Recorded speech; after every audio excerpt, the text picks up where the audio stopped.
Yes. Hello everyone, and welcome to the first edition of Red Dead Redemption X Halo, an Outlaw Out of Time. The trail through the Heartlands was quiet as Arthur Morgan rode his horse.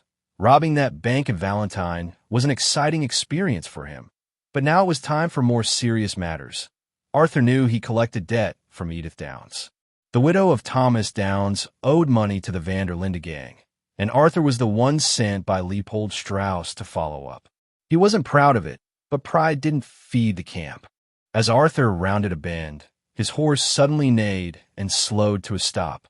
A strange man stood in the middle of the trail, dressed in a dark suit and bowler hat, smiling faintly like he'd been waiting. Arthur narrowed his eyes, hand brushing the grip of his revolver. "You lost, fella? You looking for someone?" The man tilted his head.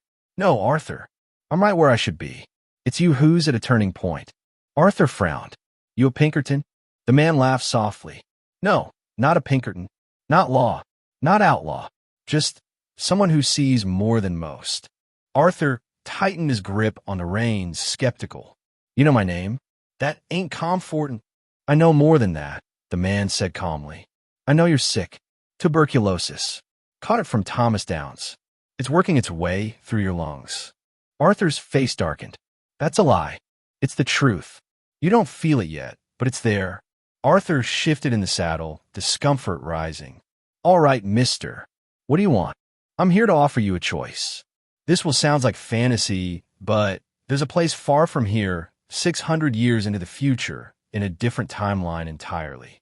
An entire galaxy at war. If you go there, you might find a cure. You might help others. And you might return with knowledge that could change your fate." Arthur scowled, then laughed. "You're full of it. You expect me to believe some fairy tale about time travel, alternate worlds, and a galaxy at war. I expect skepticism," the man replied, smiling still. "But I also know what comes next." Suddenly, the air beside them shimmered. Light bent unnaturally, swirling into a flickering, unstable portal. It sparked in and out of reality, like a storm barely held together. Arthur's eyes widened, jaw tight. "What the hell?"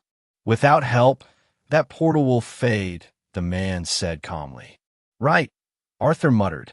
"Smoke and mirrors." Then the man stepped toward the portal and calmly reached his arms into the unstable light. The portal flared violently, but then stabilized. The swirling energy became steady, humming with an otherworldly glow. Arthur's skepticism faltered. "Now do you believe me?" the man asked.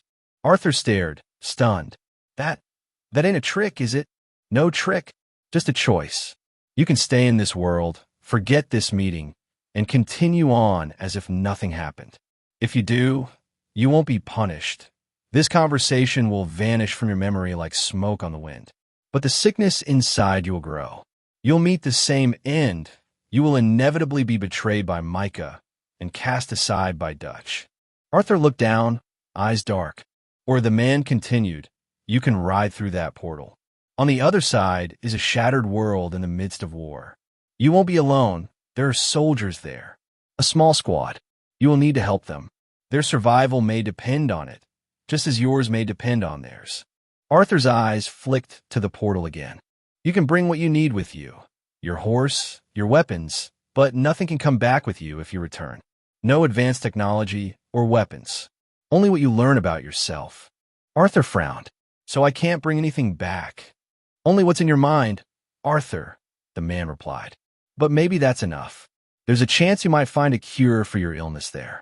Or, at least, find peace before you return." Arthur gave one last look at the strange man, then at the glowing rift. He clicked his tongue and spurred his horse forward, galloping into the portal without another word. Meanwhile, on a hidden chamber on Installation 07, 3 months after the loss of the UNSC Infinity. Deep inside the vast Forerunner ring known as Installation 07, a squad of 4 UNSC Marines moved quickly through the ruins. Johnny, Abraham, Melissa, and Michael. The Banished were close behind, and plasma fire echoed through the halls. Author's note: Johnny, Abraham, Melissa, and Michael are UNSC Marines that I decided to make for this story. I plan to have Arthur Morgan meet Master Chief later in the story, but for now Arthur will be interacting with these four. There!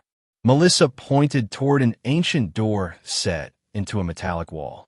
Get inside. They pushed through, finding a massive, hidden chamber filled with dormant Forerunner machinery. At the center floated a glowing monitor. I am 072, unyielding egress, it said, voice mechanical yet refined. Guardian of this hidden facility, 117649 Despondent Pyre, is the monitor of Installation 07. However, 072, unyielding egress, is a monitor built by the Forerunners for the sole purpose of guarding this hidden chamber in Installation 07. Johnny raised his Type 33 light anti-armor weapon.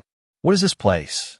This chamber houses a Forerunner portal, the monitor explained. Its purpose, unknown to me. My memory was wiped eons ago, but I believe the portal may have been used to escape the flood and the activation of the Halo array. The Forerunners used this thing to escape the rings.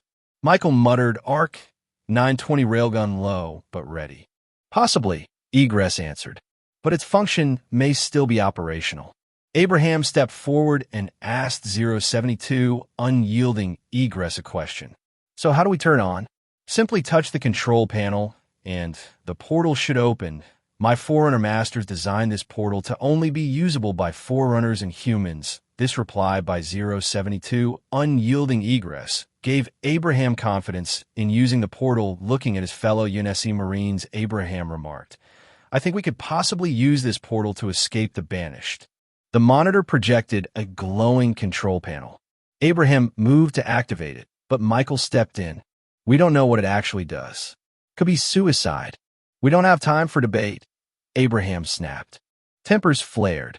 The two squared up, weapons half raised, until Melissa and Johnny shoved them apart.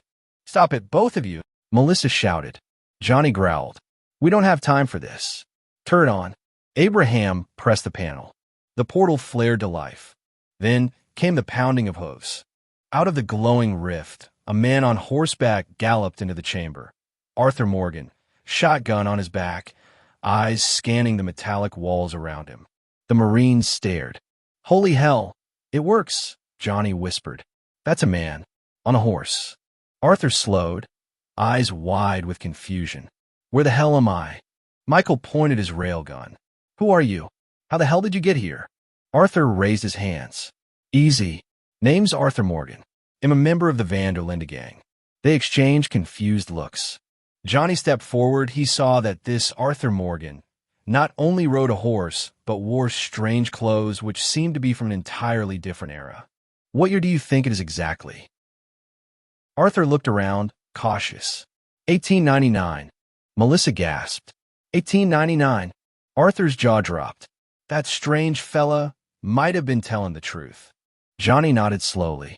It's the year 2560. Arthur's heart pounded.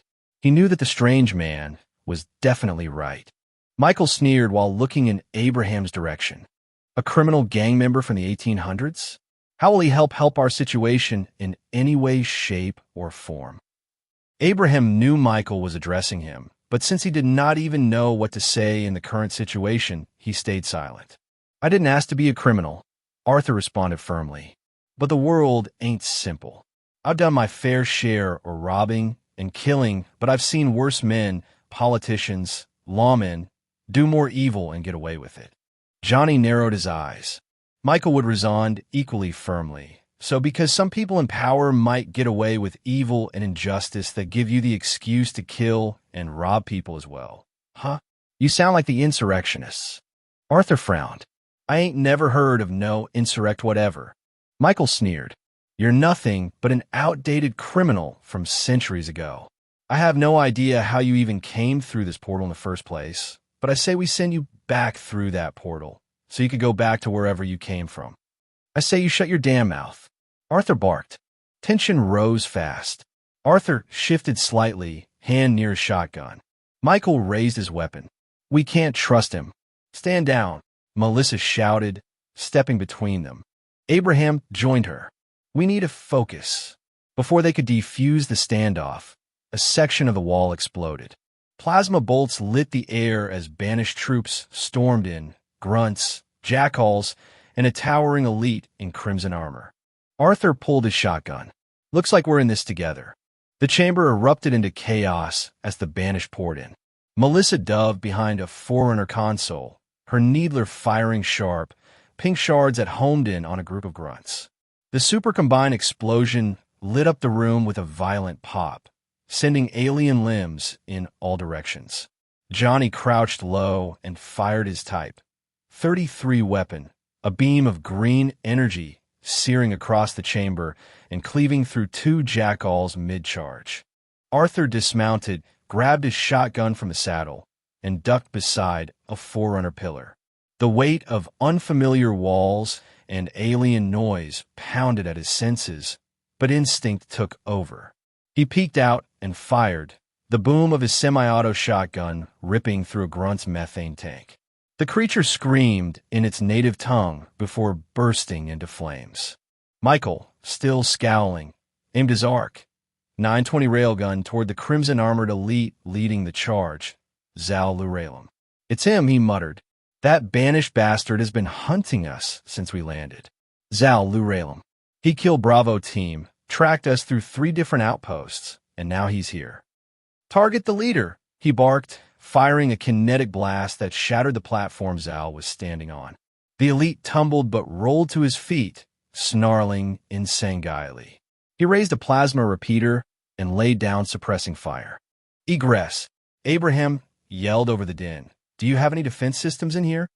"None operational," the monitor replied, its eye flickering. This chamber was built for secrecy, not war. Arthur sprinted from cover, ducking past an energy bolt, and slid behind a different pillar. He flicked open his ammo pouch and loaded an explosive slug into the shotgun. "Let's see how you like this," he muttered, then popped out and fired, blasting a jackal and sending its shield flying across the room. Michael noticed. "Explosive rounds?" he said, surprised. Arthur gave him a grim nod. "Got more where that came from." Zal roared and activated an energy sword, charging toward Melissa, who was still pinned. Just as he lunged, Arthur dashed forward, drawing his Lumat revolver in one hand and grabbing a tomahawk from his belt with the other. "Hey!" Arthur shouted, drawing the elite's attention. He hurled the tomahawk with deadly accuracy, hitting Zal in the shoulder and staggering him just enough for Melissa to unload her needler into his chest. The crystalline shards detonated, sending the elite flying backward with a furious shriek. Zal Luralem crashed against the far wall, sparks and blood flaring from his armor. He struggled to rise, one knee hitting the floor. His mandibles twitched in fury, and his sword flickered out. Still, he glared at the 5 before him, eyes blazing with hatred. "You think this ends here?" Zal growled in English, his voice harsh and guttural. "I will hunt you, all of you, across every corridor of this cursed ring. I will wear your skulls as trophies and feed your entrails to the worms." He slammed a device on his armor and vanished in a shimmer of active camouflage, retreating through a breach in the wall, his promise lingering in the air like smoke. Arthur knelt beside Melissa, breathing heavily.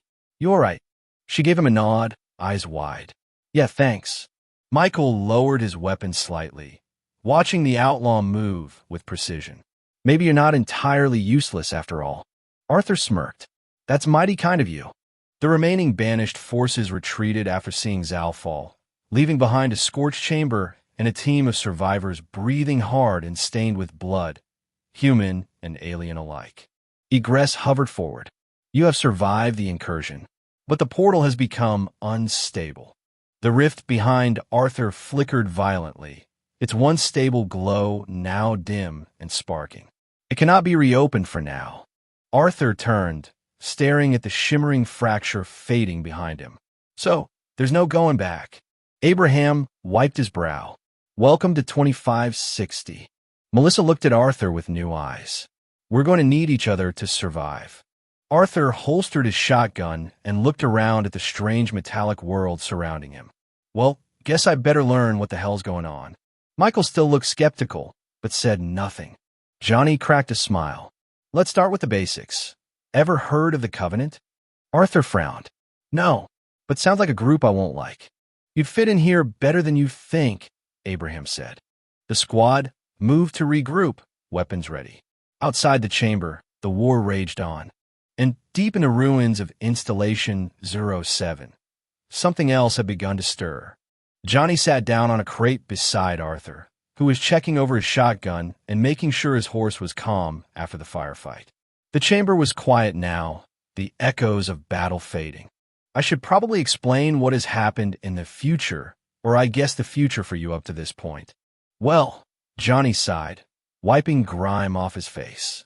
This skips a lot of history, but some decades ago, there was a massive alien empire known as the Covenant. The Covenant was a massive alien alliance. Elites, grunts, jackals, which are all of those creatures you saw earlier, but they also had brutes and lekalo. Years ago, those races were led by one alien race called the Prophets, who were brainwashed religious zealots. They thought humanity was an affront to their gods and tried to wipe us out. That war lasted decades.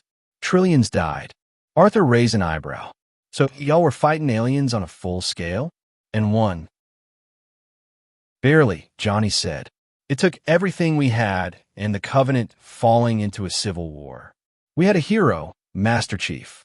He helped end it, destroyed a bunch of these Halo rings to keep them from being used as weapons. Arthur looked around the strange chamber. So these rings are weapons? Johnny nodded. Yeah. Built by an ancient race called the Forerunners. They created the rings to wipe out all sentient life and starve a parasite called the Flood. Real end-of-the-world stuff. Arthur looked stunned, but slowly nodded. That's a hell of a lot to take in. Johnny chuckled darkly. Yeah, and that's just the last few decades.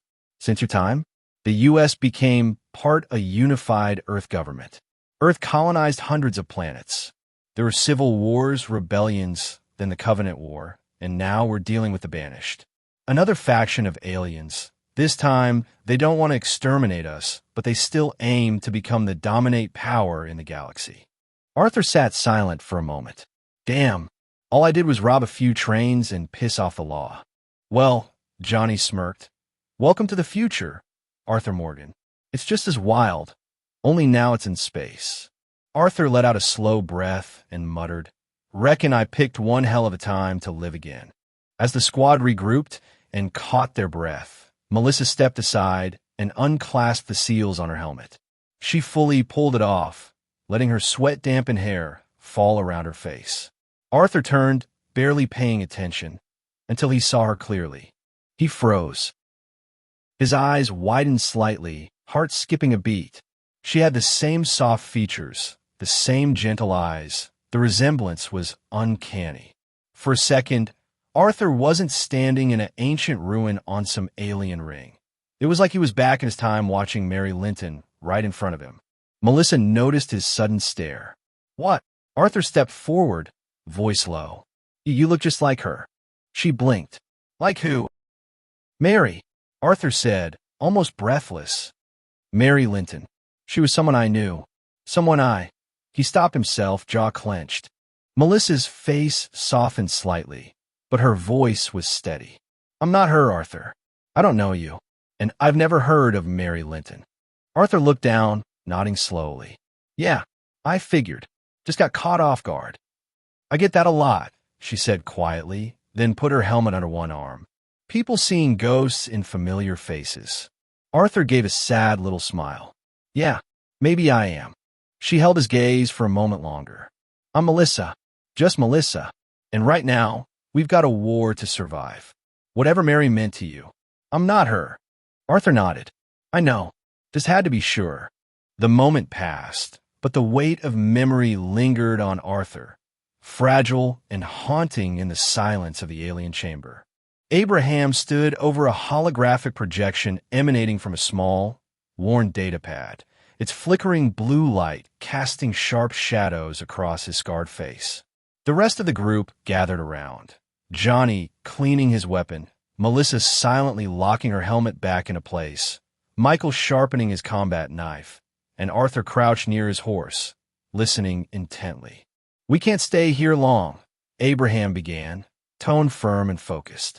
Zal, Luralem won't stop hunting us. He's been tracking us across this ring for weeks, and now with Arthur here, we've got even more variables to consider. Arthur looked up. That elite, the one in red armor, he's the one that's been after y'all? Michael nodded grimly. His name's Zal Luralem. He's not just any banished commander. He's smart, relentless, and he hates humans with a passion. 3 months ago, when a UNSC Infinity was ambushed and brought down, he was part of that strike. After the crash, we were scattered, isolated. We've been on our own ever since. Abraham tapped the hologram, displaying a rough layout of Installation 07. We've run into a few scattered UNSC survivors since then. Most didn't last long. Zal hunted them down, picked them off one by one. He's made it personal. Johnny gritted his teeth. He left one alive once, just long enough for them to scream for help. That's how we knew it was him. Arthur frowned. You think he'll come back? Melissa nodded. No doubt. He won't stop until we're dead, or until he is. Abraham continued, voice steady. We've got 2 choices. First, we keep moving through the ring, try to locate any abandoned UNSC dropships or comm towers. Maybe something we can use to call for evac or get off this place. Michael crossed his arms, assuming anything's still working. Second, Abraham went on, we find a place the banished can't track us. A deep ruin, Forerunner tech, anything that can hide us until the UNSC mounts a counteroffensive. If they do, Arthur stood up slowly. You saying there ain't no backup for sure? Abraham met his eyes. Hope's all we've got right now, but we can't afford to sit and wait. Johnny added, Zal knows we're desperate. That makes us dangerous. And if Arthur can fight like he did back there. He gave Arthur a nod. We might have a shot. Arthur cracked his knuckles. Well, I didn't ride through time just to get hunted down like a dog. Y'all tell me what to do, I'll pull my weight. Abraham gave a small, approving nod. All right then. We move at first light. We'll head east. There's an old UNSC relay station 2 clicks from here. It's a long shot, but it might still have power. Melissa checked her gear. Let's pray Zal doesn't find us first. Arthur patted his horse's flank. Let him come. I've dealt with worse monsters. Michael muttered under his breath. You'll see how different this monster is. And with that, they all turned toward the cold metallic corridor ahead. 5 souls against an army, running from the past, hiding from the future, and preparing to fight in the present.